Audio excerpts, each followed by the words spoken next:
all ears lang po tayo dahil ito po ang mga paparating at kakaharapin na ayon sa mga messages ng mahal na Birhen sa Lazaret at sa Fatima. So ito po, dalawang klase po ang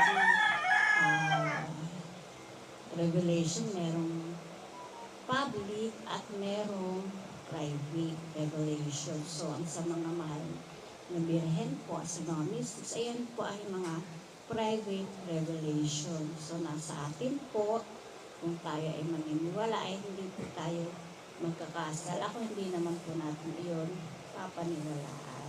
So ito po ang the precious blood devotion.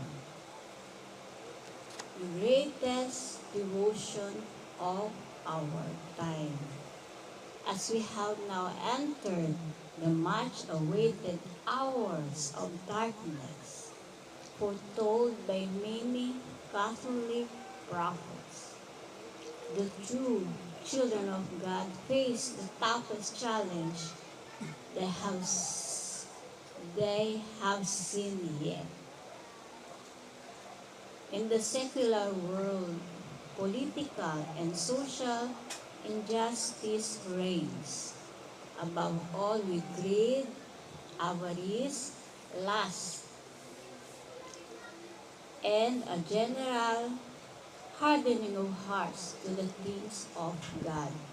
So, ito nga po yung dahil sa ating secular world, sa political, social na mga injustices. So,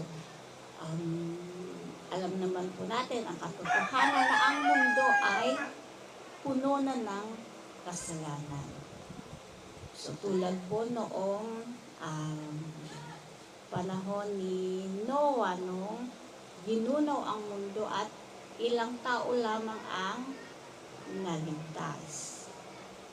Noon din po, nung panahon din ni Jonah, na merong chastisement na dapat na darating at naniwala sila at nakinig kay Jonah. So, hindi po natuloy ang chastisement.